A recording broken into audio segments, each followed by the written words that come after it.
탄소 중립을 강력히 추진해 나가겠습니다. 2050년까지 지구의 평균 온도를 지금보다 1.5도 낮추지 못하면 인류 문명은 파국을 맞게 될 것입니다. 위에 두 개의 지는 여러분들 특별한 날일 때 나무를 심으세요. 포스코가 8월 이환경의 소중함을 일깨우고 재생에너지 중심 환경 작은 실천으로 36.3도에서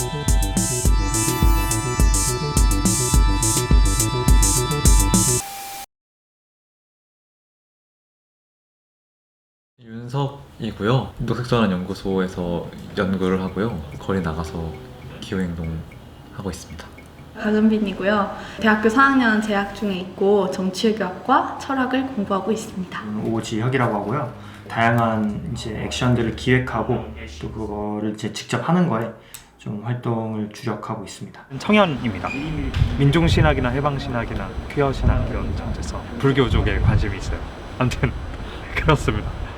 청년기후 긴급행동은 기후위기에 대한 관심을 갖고 살아가지만 뭔가라도 좀 해보고 싶다, 해야 되지 않은가라고 고민을 한 걸음 나아간 청년들이 행동을 모색하고 만들어가는 단체입니다. 긴급행동은 지금까지 정말 수많은 행동들을 해왔는데 정부가 뭔가 잘못할 때 아니면 뭐 이상한 발표를 할 때 그럴 때마다 항상 거리에 나가가지고 우리의 목소리를 내는 게 이제 저희 역할이라고 생각을 했어요. 붕항팀은 이름처럼 베트남의 붕항이라는 지역에 붕항2라는 명칭의 석탄 화력 발전소 새로 짓는 거를 막기 위한 팀이고요. 문재인 정부에서 이제 탄소 중립하기 전에 베트남 붕항 석탄 발전소를 통과시켰어요.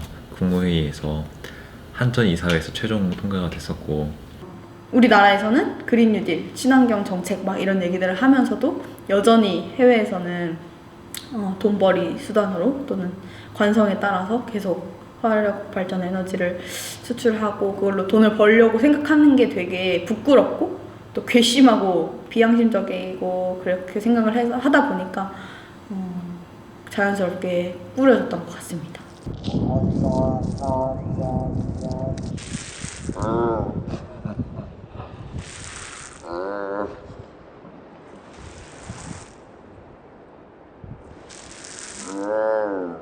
이 한국전력, 하나은행, 수출입은행, 삼성물산은 하나은행 나왔으니까 이제 두산중공업. 네. 근데 이들이 만행의 핵심은 정직하지 않다는 것. 한국전력이 어떤 수익성이 나서 들어가는 것도 아니고, 개발도상국을 도와주겠다고 한국전력과 수출입은행이 들어가는 것도 아니고, 말 그대로 두산중공업의 손실을 메꿔주기 위해서 사업을 신설해준다, 혹은 삼성물산과의 어떤 비즈니스 파트너십 자체를 강화한다, 약간 그런 정말 정경유착이라고 말할 수 있는 장면들이 되게 이 안에도 많았습니다. 그래서 스스로를 팀코리아라고 부르는데, 이게 말이 좋아서 팀코리아지 사실상 영모를 모의하는 그런 거죠. 참.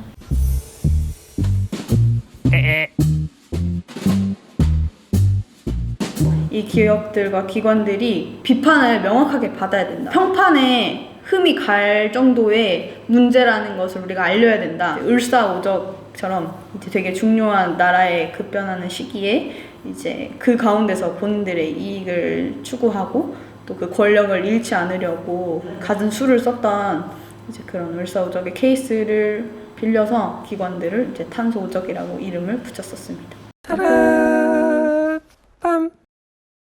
삼성물산, 수출입은행, 한국전력, 그리고 두산중공업 본사 앞에 가서 피켓 들고 성명서 읽고 코로나 시국에 그날 겁나 추웠어요. 진짜 영하 20몇 도였나 해서 성명서 딱 맨손으로 읽으면 그냥 손이 갑자기 막 얼어붙는데 그냥 되게 기억에 남습니다. 내 앞에 나타난 짐승이 나의 친숙한 개인지 나를 해치려는 늑대인지 구별이 되지 않는 시간을 뜻한다. 지자체, 국회, 대통령, 기업이 나서서 기후위기를 말하고 있는 지금은 개와 늑대의 시간이다. 정치인 그리고 뭐 서한 계속 보내고 이 기업들에게 진짜 그 기업 내부 문서 탈탈 털어서 공개질에서 써가지고 대응하라고 말하고 그랬죠. 네, 반갑습니다. 그 청년기후 긴급행동 장현석 활동가인데요. 보낸 그 공개 질의서의 답 여부를 이제 월요일 늦으면 수요일까지 주겠다고 이제 말씀하셨는데 오늘 이제 메일 송부가 안 돼 있어서 네네 언제 보내드리려고 하신다고요? 그리고 대망의 어떤 두산중공업 녹색 스프레이로 두산 로고를 칠하고 이것은 그린워싱이다 라는 얘기를 되게 세게 하고 경찰서에 갔던 기억이 있습니다.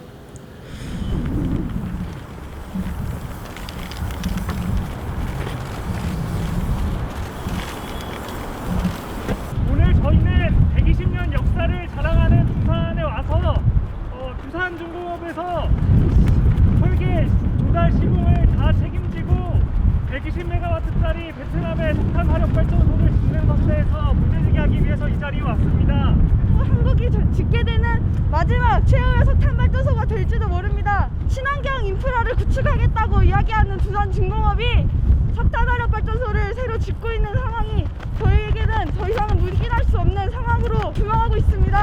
직접 행동이 필요하다. 뭔가 우리가 보여줄 수 있는 것들을 하자. 두산중공업이 근데 또 환경에 관심이 없냐? 그건 또 아니거든요. 그린 뉴딜에 가장 앞장서는 기업이 되겠다 이런 식으로 언론 보도도 하고 풍력 에너지도 막 기술 발전시켜서 기후위기에 앞장서겠다 이제 그런 얘기들도 해요. 근데 이제 앞에서는 이제 그런 걸로 홍보하고 본인들의 기업 이미지도 챙기면서 뒤에서는 석탄화력 발전소를 투자를 해서 이걸로도 계속 사업을 벌인다는 게 저는 되게 기후위기를 그냥 돈벌이 수단으로 생각을 하는구나. 뭐 정문에다가 뭐 검은 색깔 스프레이를 뿌리냐, 뭐 포인트를 뿌리냐, 뭐 물풍선처럼 이렇게 던져서 어떻게 하냐, 뭐 쳐 들어가냐, 뭐 오만 얘기들을 이제 다 하다가 이제 결국에는 이제 상징성, 그 상징성이 사실 되게 중요했어요. 왜냐면은 사진, 그 사건, 그 현장에 있는 사람들에게 알리는 것보다도 그 기록되는 거잖아요. 당일날에 잠깐 경찰서 가서 경위서를 써요. 그래서 그 진술서 같은 걸 잠깐 쓰고 바로 보내주시고 한 1, 2주 정도 있다가 그 조사를 받으러 지능범죄 팀으로 가요. 그래서 지능범죄로 이제 할당이 되는 거예요. 그래가지고 또 이제 경찰이라는 업무 때문에 이제 저를 조사를 하는 거지만 되게 그 과정에서는 오히려 막 왜 이렇게 개인이 이렇게 부담이 되는 이렇게 몇 시간 동안 조사도 받고 또 벌금이 나오면 벌금도 내야 되는 이런 시기 걱정을 해주시더라고요. 우리의 분노나 우리의 요구가 직접적으로 표출이 어쨌든 되는 거는 제가 안 하더라도 머지않아 한국에서 더 많아질 거다 뭐 그렇게 말씀을 드렸었던 기억이 납니다. 신규 해외 석탄 화력 발전소에 대한 공적 금융 지원을 전면 중단할 것입니다. 문재인 대통령 연설문을 보면 이제 방금 이제 해외 석탄 얘기를 했으니까 이제 해외 석탄 발전에 있어서 이제 신규 사업에 있어서는 공적 금융 지원을 전면 중단하겠다. 그리고 우리 정부는 석탄 에너지에 대한 문제의식을 분명히 갖고 있다라는 식으로 어필을 하시거든요. 그 말은 진짜 맞아요. 하면 안 되고 앞으로 하면 안 되는 거 맞고 또 그런 거에 있어서 공적 금융 지원을 중단하겠다라고 명확하게 밝힌 것 자체로 보면 아주 좋은 것 같지만 근데 그 말은 기존에 하고 있는 사업들은 그러니까 다루지 않겠다라는 거거든요. 그 조치는 취하지 않겠다라는 말이거든요. 실제로 이제 작년에 최종적으로 이제 계약이 체결이 된 베트남 붕아 그리고 인도네시아 자바 같은 경우도 작년에 이제 통과가 되고 본격적으로 추진이 이제 앞으로 되어 가는데 결국에는 그건 어쩔 수 없다라는 얘기를 하고 있는 거잖아요. 직접적으로 그 말을 하진 않지만 그러니까 이제 그런 부분에서 아니 진짜 기후위기가 문제고 정말 석탄화력 발전이 기후위기에 문제가 있다고 생각하면 당연히 소급을 해서 그러니까 이전에 당연히 하려고 했었던 것들을 돌아보고 재검토를 해야 되는 게 원래 맞는 거잖아요. 기후위기를 위기로 인식 못했을 때 그냥 막 버리던 작업들이었다면 최근에 그 외교부에서 만든 피포지 홍보 영상을 봤는데요. 거기서 막 기후위기 얘기하면서 뭐 행동하라 막 이런 자막이 떠요. 그러면서 나오는 어떤 그럼 무슨 행동을 해야 되는지 막 화면이 지나가는데 그게 막 수도꼭지 잠그기.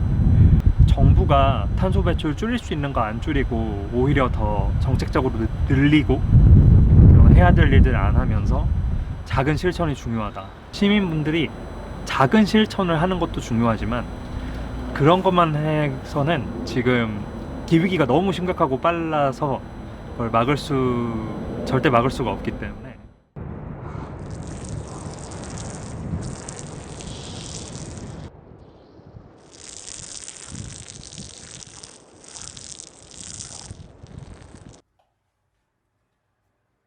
차량이 꼭 갖다 줬는데 하얀 거라 그걸 누가 풀랑해 놔가지고 조환수를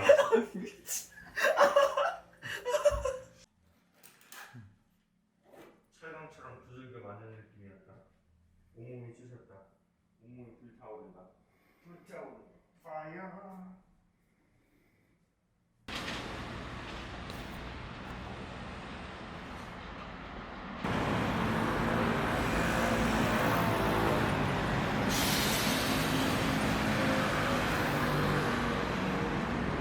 모두가 발빼고 있는 사업에 우리나라는 아직 머리를 들이밀고 있는 셈이다. 엘코 미국 전 대통령은 11일 문 대통령에게 서한을 보내 2028년까지 석탄 발전을 재생에너지로 대체해야 하며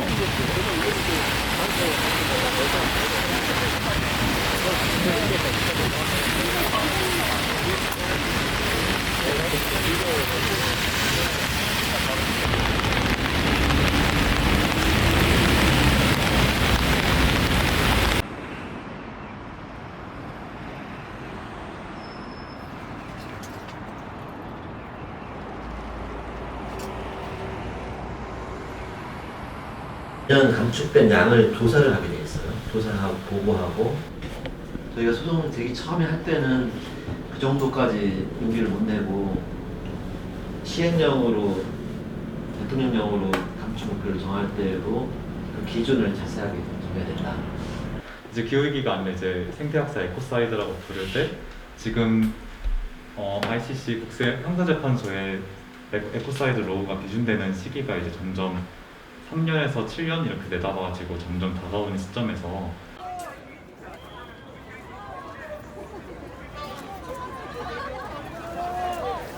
잠깐만 나 카메라 숨겨야 돼.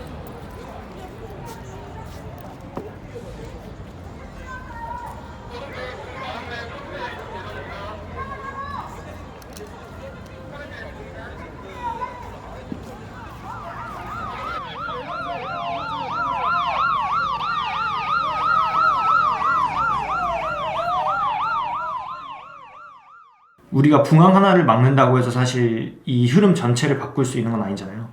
다만 이게 도미노가 될 수는 있다는 생각이 들어서 계속 싸우고는 있고, 그래서 옆에 있는 이제 동료들을 어떻게 잘 챙기고 그 사람들한테 서로 의지하고 재밌게 싸워나가는 게 중요하다고 생각해요. 시나 음악이나 영화나 이런 좀 문학적인 거 쪽에서 힘이나 에너지 같은 거를 얻는 것 같아요. 아이명의 너는 록음악을 듣지 않아 라는 노래를 듣고 있어요. 맞춰서 우리 뭐라도 해볼까라고 동료들한테 또 주변 사람들한테 얘기를 주고받으면 사실 저는 그 순간부터 가능성이 열린다고 생각을 하거든요. 이 고민이 그냥 누군가를 비관하게 만드는 데서 그치지 않고 그 정보가 누군가를 일어나게 만들고 움직이게 만든다면 저는 그때부터는 다른 방식으로 문제를 우리가 바라볼 수 있다고 생각을 해요. 그래서 그 생각 때문에 행동을 계속 하게 되는 것 같아요.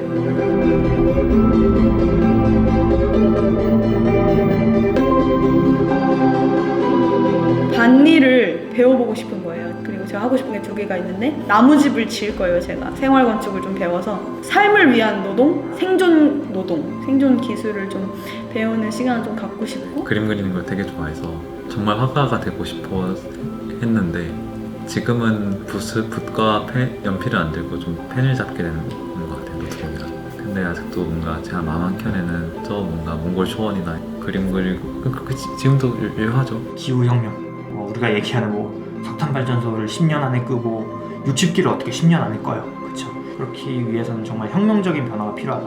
제 인생의 많은 부분을 거기에다가 쏟을 가치가 있다는 생각을 합니다. 뭔가 저 스스로나 가까이 있는 사람들한테 잘 살았다, 좋은 사람이었다 이런 인정을 받는 것인데 기후위기도 막을 수 있으면 좋겠네요. 그 일말의 희망을 다지고 해요. 막을 수 있다. 우리의 행동으로 막을 수 있다. 그러니까 그게 정말 0.0005%일지 몰라도 현재 지금 상황에서는 어쨌든 그 0.0005%라도 가능성을 만들어야 되는 상황인 거잖아요. 막아야죠. 봉황은 막아야 되고. 제가 좀 보기보다 좀 젊습니다. 저희가 곧 이길 거고 이기는 근거는 심각해지는 기후위기가 그 증거입니다.